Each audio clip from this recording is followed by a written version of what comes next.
Morning, guys.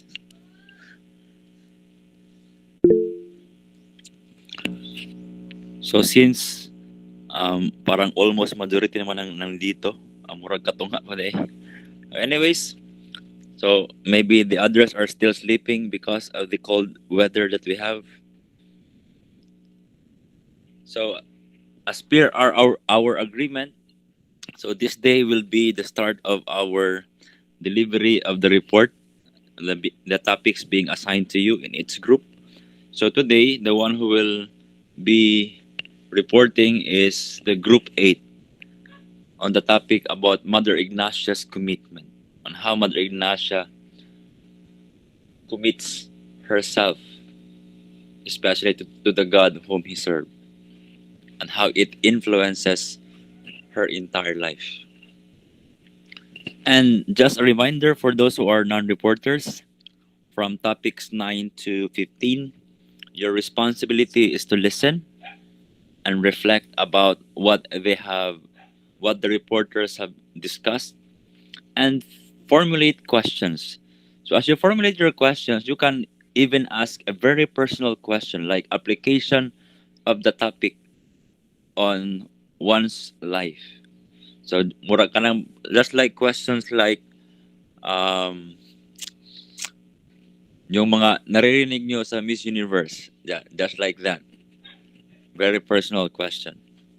And of course, though it is personal, yet it is hopefully related to the topic being discussed today. All right?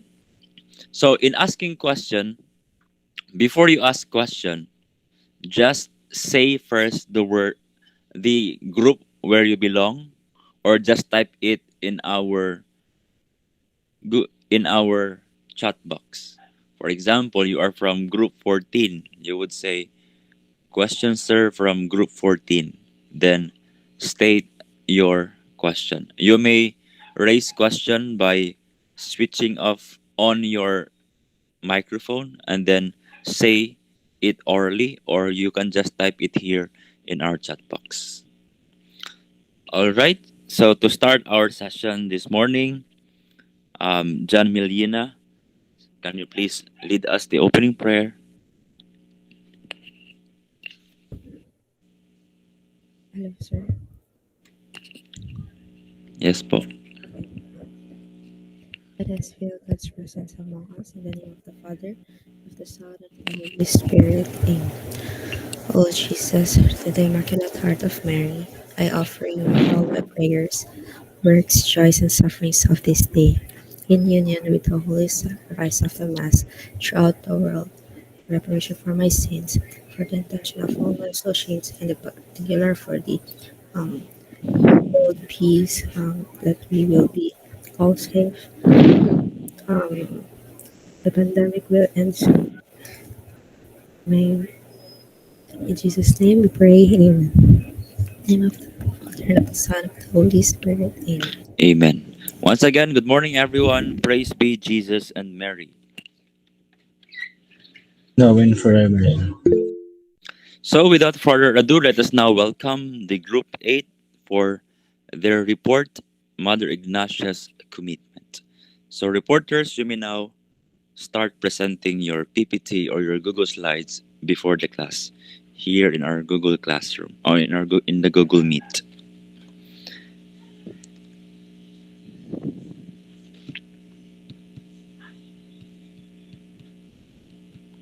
Who are the reporters this day? Parang, sino nga ba yun? Reporters for today.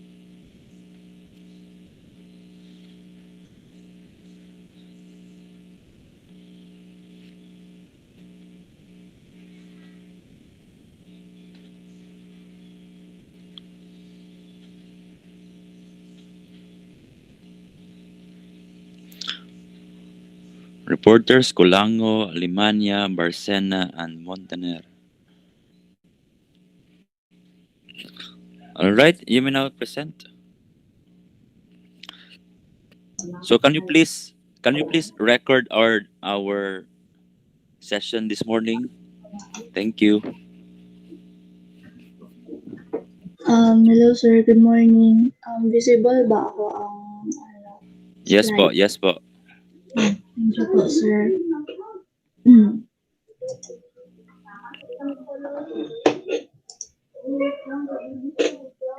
So, good morning.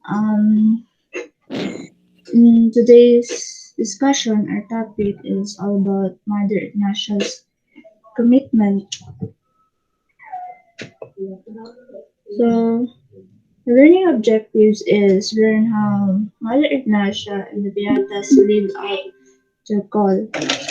Then second is value Mother Ignatia readiness is serving God and others.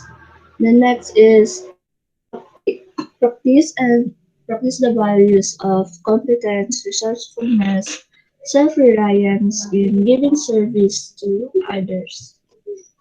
So first is prayer does not change God, but it changes him who prays. So like just Mother Ignatia na so you should pray kay God, commit siya, it it brings hope and joy sa atoa as a person or as an individual. So the biblical definition of commitment means seeking to do what the Lord calls us to do. Mother Ignatia's strong faith in God made her commit herself for the service of others. She persevered in her commitment despite the difficulties she encountered. Her commitment to service made her resourceful and creative. So, every possibility and every commitment spelled out by the doctrine is derived from charity, which, according to the teaching of Jesus, is the synthesis of the entire law. Love the Lord your God with all your heart, and with all your souls, and with all your mind. From the humble beginning. So, kita need to love um, God, like, siya lang with all our heart. Lang, like, katong, hindi masisaya ka. So, love your neighbor as you love yourself. So, dili lang po to God, itong i-love. We need to love our neighbor, our friends, and our family. Next is, when Mother Ignatia decided to follow the will of God for her life, she started her spiritual journey in solitude by having almost nothing. A young woman committed to her vocation is a mission in this life that God is calling and preparing us to do. She makes her heart more free for prayer and service. So, nag-start si Mother Ignacia sa pag-commit kay God, pagdawat kay God, ito siya nag-start iyang spiritual journey. Ito na nag-start na magtabang siya sa iban, sa iyang neighbors. Ito na nag-start ang katong nagbuo na siya ng communities, like katong sa Biatas. Then, the significance of a needle and a pair of scissors. So this the needle and a pair of scissors symbolizes her decision to live by the labor of her own hands, although her parents will still support her.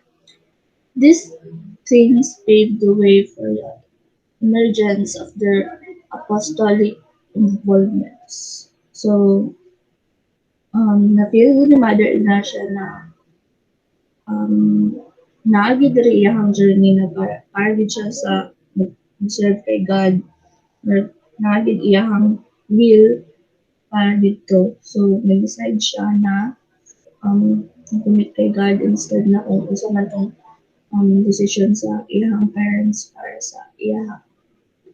So, she followed and lived God's two greatest commandments, which is love the Lord your God with all your heart, with all your soul, all your mind. Next is to love your neighbor as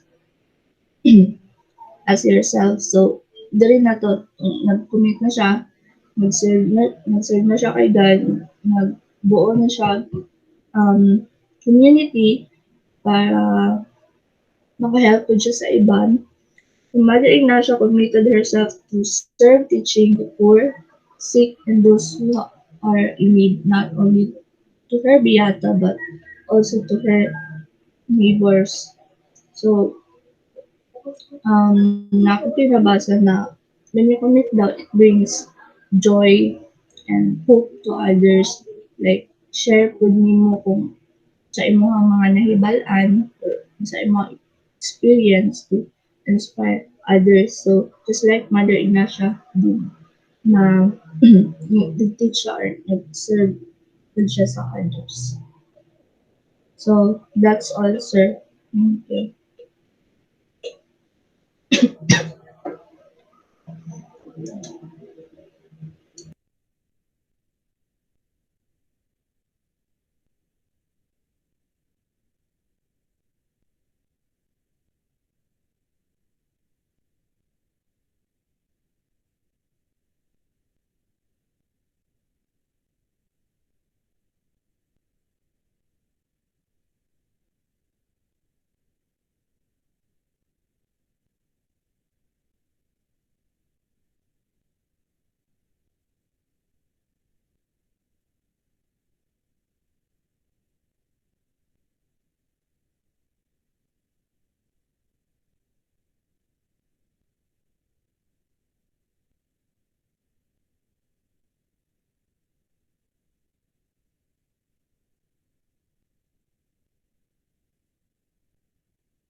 Alright, wala nang questions talaga?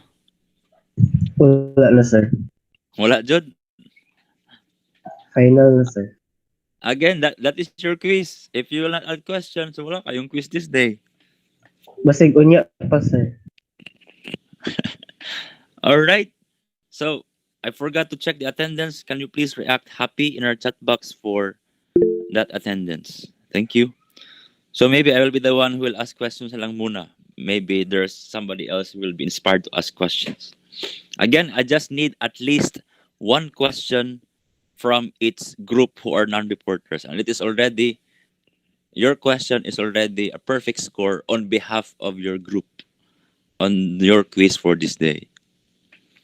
So I have a question to the reporters. So upon your reading on the topic assigned to you about Mother Ignatia's commitment, so what do you think is the basis of Mother Ignatia's commitment to other people whom she served? Why is it that Mother Ignatia was so committed in serving other people? What's the basis of Mother Ignatia's commitment?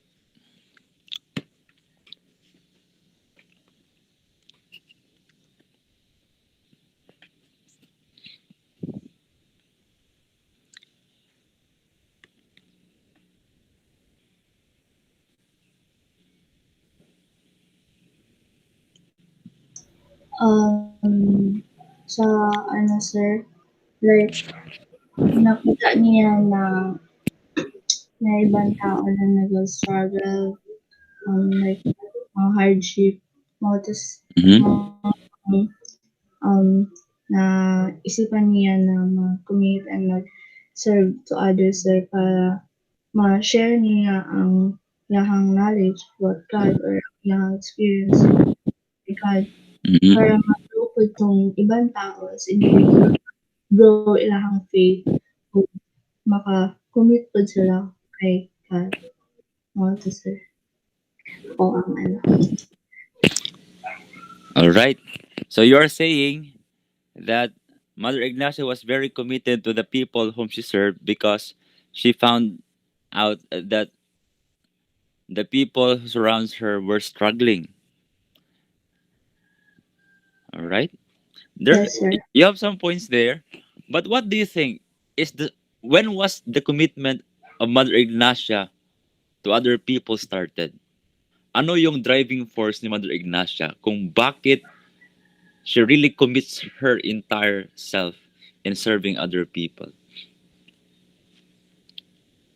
Yes, there are struggles on the part of the people, but that is just a common scenario during that time. Pero ano ba talaga yung pinakarason kung bakit nag-commit si Mother Ignacia in serving other people? Did she commit to somebody else or what? Before she committed herself to other people?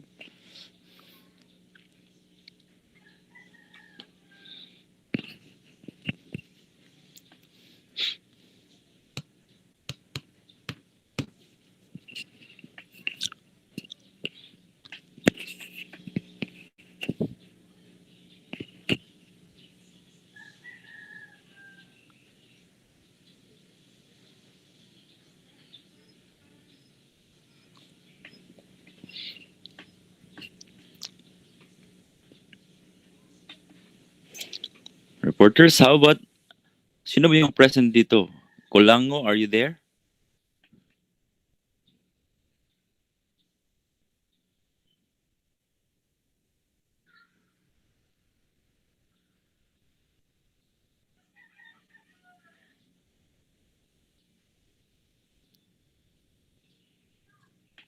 Oh, wala. How about Bersena?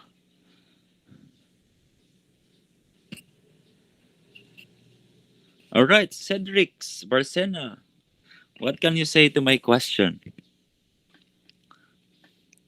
Nandito ka pala. Yes, Mr. Bersena?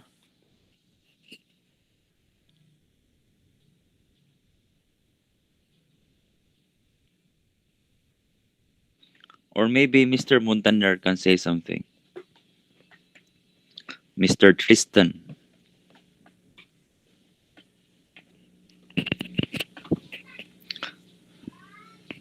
Yes, Mr. Tristan. Okay, just type your answers there on the chat box. What do you think is the basis of Mother Ignatia's commitment to other people? Okay, Mr. Gino is raising his hand. Sir, na day may question da ay sir. Okay, question ka pala. Sige. Okay, pwede sir. Sige. So, From what group are you? um, group, group 10, yung group 10, wait lang. Wait lang All sir. right. So, for a while Group 10 lang. ako sir. According to Mr. Montaner, the basis of Mother Ignacia in her commitment to other people is no other than but her eternal love for God. Yes, exactly. That was the basis of her commitment to other people. Her commitment with God allows her to be committed to the people whom she served. Because, again, as mentioned in your report, through the faith of Mother Ignacia to God, it taught her about on how it is to love God. And to love God entails loving one's neighbor. And it is done through loving service. So thank you so much for that, Mr. Montaner. So going back to the question of Mr. Gino, what is your question? Sir, from group 10 pala ako sir. Yes, po. Anyone from the group can answer. In your own ways, how do you follow and live God's greatest commandments? All right. How do you follow though in your own simple ways the God's greatest commandments? Love your God and love your neighbor. Okay, I want to hear it from you, reporters.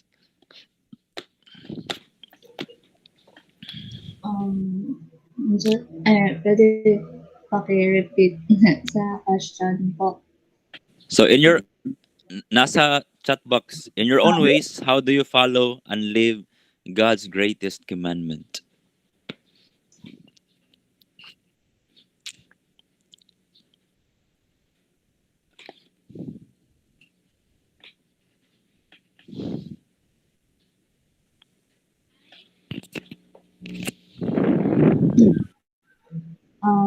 In your own ways, how do you follow and live God's greatest commandment? So, yeah, mag-start ako ang sarili, sir. Then, Mm-hmm. group. Then, after that, sir, pag na-practice na siya, sir, I'll start na siya na mag-help sa others, sir. Na, like, i-grow sa anak ang faith and um, intimacy kay God. So, kaya ko siya i-share sa others and mag-help sa others, sir. All right. Thank you so much for that. It must start within oneself, and after that, it must be articulated to other people by helping others. Okay. Thank you. How about you, Mr. Barcena? What can you say? Do you have a microphone, Mr. Cedrix?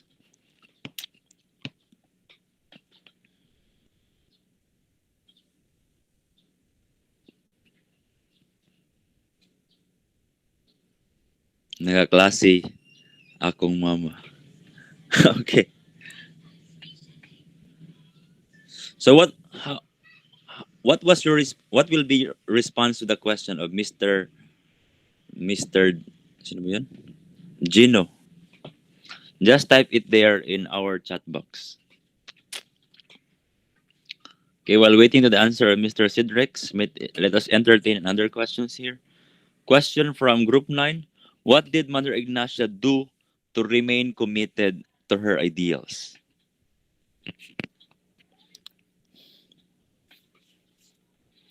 And in answering this question of Mr. Gulanes, maybe you can also incorporate the question of Mr. Prieto when he said, unsa ang struggles ni Mother Ignacia? Yung time na nag-commit siya. Okay, you can answer these two questions together because these questions are related with one another.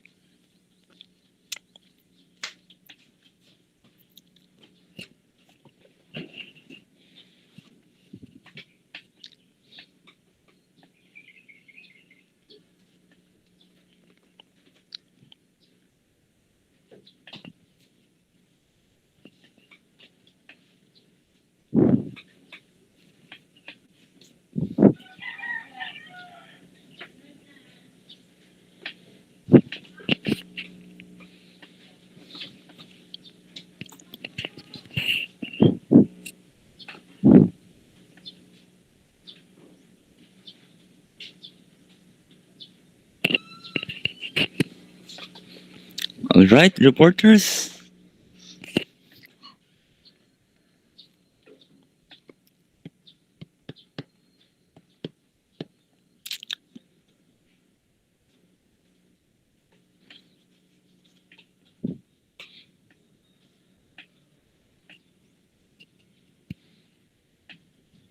So according to Mr. Sidrix, his simple way of practicing the greatest commandments of God is by helping others and become a model of doing good acts. Hopefully, you were able to do that one in your own simple ways. Okay, going back to the question of Mr. Gulanes and Mr. Prieto. So, what are the struggles of Mother Ignacia when she committed? So, in spite of that struggles, how did Mother Ignacia remain committed to her ideals in spite of that? So, ano yung ginawa ni Mother Ignacia in spite of those struggles?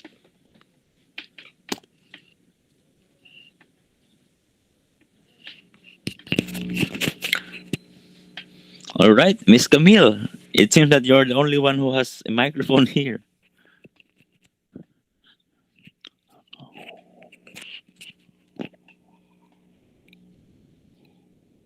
Um, well, disaster is not my second time. Na connection.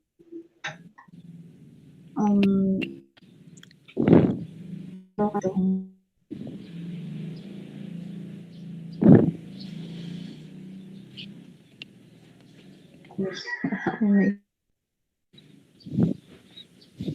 Yes po.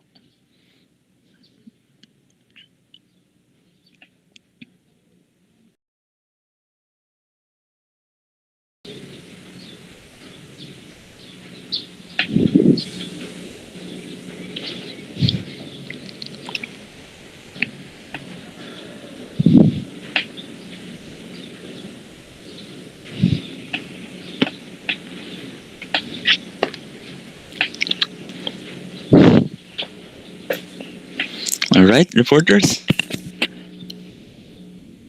Those questions are actually very easy questions. If you have just listened about our discussion before or just um, faithfully and understand well the topic assigned to you, and it is very easy questions.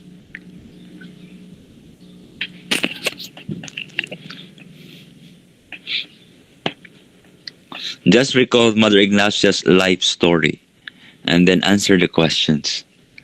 What were her struggles? And with that struggles, how did she maintain her ideals when of, of her commitment? So we have here answer from Mr. Sidrix. He said, one of the challenges of Mother Ignacia was when keeping it without manipulating or taking advantage of the others, and being faithful to one's friend without excluding others.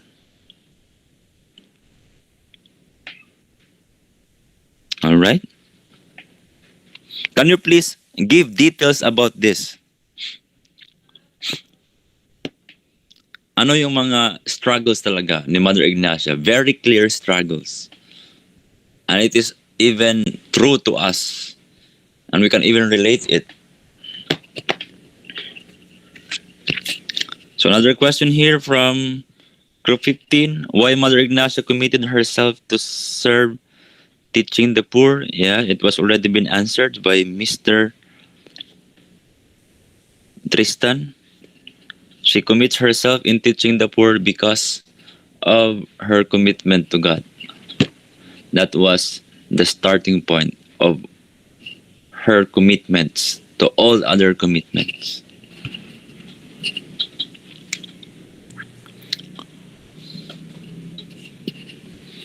So what were her struggles?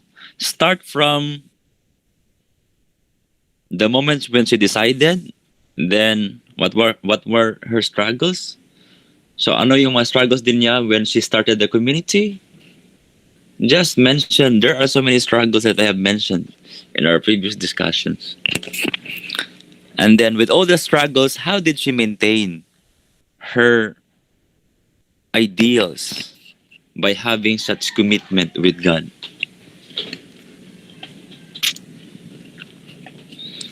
And also other questions here. Marami ng questions. Why do you think that Mother Ignacia did not choose to glorify herself with all the deeds she had made?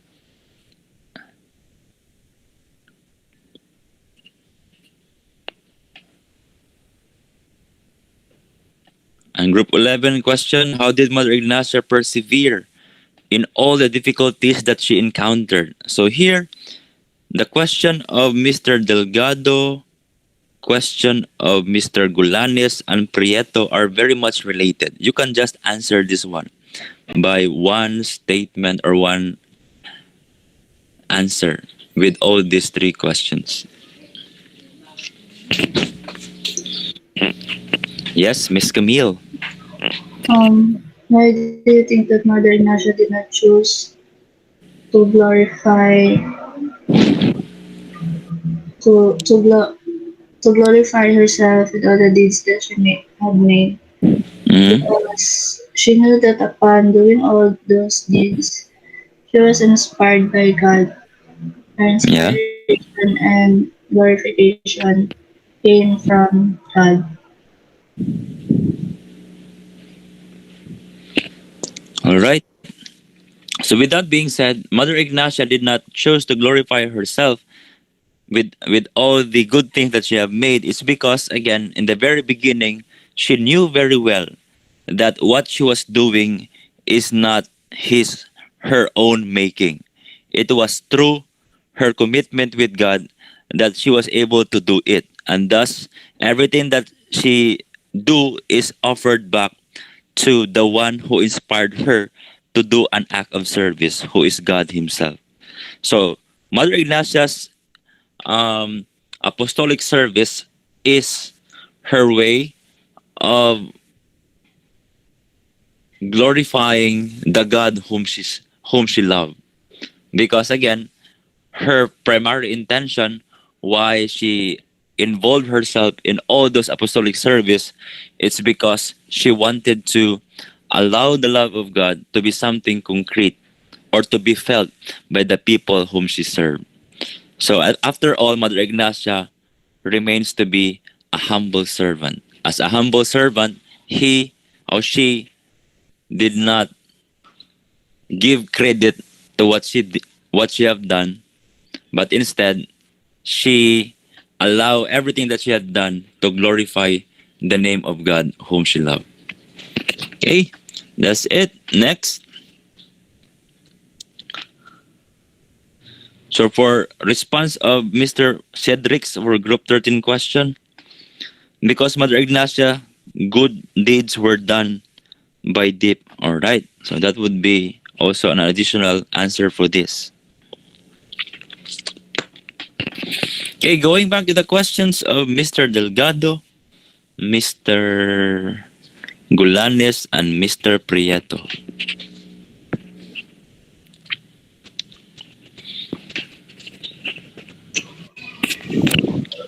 For sa question ni Mr. Bolanes, sir, Mm-hmm. Mother Ignacia remained committed to her ideals by having a strong faith and Mm-hmm. belief in God. All right. So that would be a good answer for that. So ako na lang yung sa mga struggles, it is very clear when Mother Ignacia decided to become a beata, the first struggle that she encountered was, again, there was conflict between her desire. That's the first. And second, when she started to live out her life already as a beata, it was very difficult for her to sustain herself because she didn't have any properties at all or any decent work at first during that time that would help her to sustain herself. What she only have was a pair of scissors and needle. Okay, that's the second. It is very difficult for her to sustain herself. And when she started her own community, same difficulty. Very difficult for them to sustain themselves because they were experiencing extreme poverty. Okay, that was their struggles.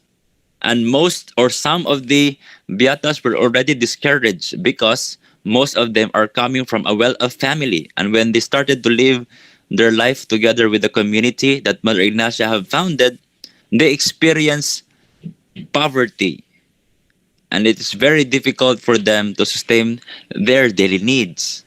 So with all those difficulties that they have encountered, how did Mother Ignacia inspired or maintain their commitment through their vocation as the Beata? And the answer for that, as what Miss Camille have said, that they maintain their ideals of their commitment as a Beata is true or by maintaining their faith in God.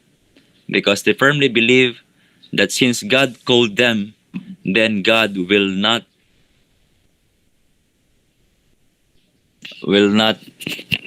abandon them in the midst of difficulties. God will always provide. True enough, because of their strong faith in God, that in the midst of their difficulties, they chose to entrust in God's providence. And in the course of history, God provided them the needs that would help them to sustain themselves. And that is why they were able to continue to exist as a community. And in fact, today, their effort before bear fruit. And one of its fruit is the RVM sisters that we have today that are already managing a number of Catholic schools and universities in which you yourself also are benefiting from. Okay? That's it. Wala nang questions?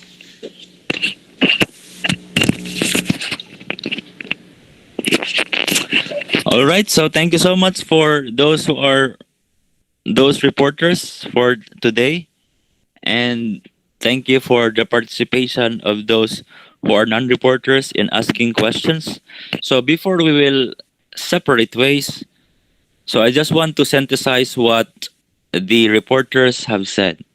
So here, in this topic on Mother Ignatia's commitment, Mother Ignacia is actually trying to convey a simple message to all of us that with all the many commitments that we have in our lives, commitments to our family, commitments to our friends, commitments to our special someone or other significant persons in our lives, or even our commitment in our studies as you were a student, we should prioritize our commitment with God. Because it is our commitment with God that will surely teach us on what it means to love. And it is a kind of love that is not stagnant, but always willing to be overflowed for someone and for something. Hence, our commitment with God, brought by our strong faith in Him, will allow us to develop a right relationship with the people who surrounds us, even to those who are unpleasant and hard to love. And this will also help us to be guided in whatever it is that we are doing right now towards the right direction, no matter how many difficulties that we may encounter along our way. So just like Mother Ignacia, as a woman of faith, her commitment with God taught her to be committed to other people with so much love. And to and her commitment with God taught her to be committed to the apostolic works that she was doing for the people even in the midst of the challenges that they have experienced. So thus, throughout this topic, we can therefore say that a committed person is a person who shares love to everyone and who puts love in everything that he or she does. And that is what it means to be a committed person, as being practiced by Mother Ignatia herself. And hopefully, through Mother Ignatia's commitment, you can find inspiration in her commitment by also allowing yourself to be committed to the path that you are taking right now. And be mindful that in order for you to be committed to the path that you are taking right now, it must be it must begin with having strong faith with God. Because by having faith in God, no matter how difficult is the path that you are taking right now, through your course, you will always find ways on how to persevere, on how to stand up after being fallen because of those difficulties that you have encountered. Once again, be committed. Okay? Thank you so much for your presence this morning, and hopefully you have learned something essential about Mother Ignatia's commitment. And hopefully you can find inspiration in that. So thank you so much, guys. Goodbye. God bless and see you next meeting. For next meeting, Group 9 is the one who will deliver the report. Bye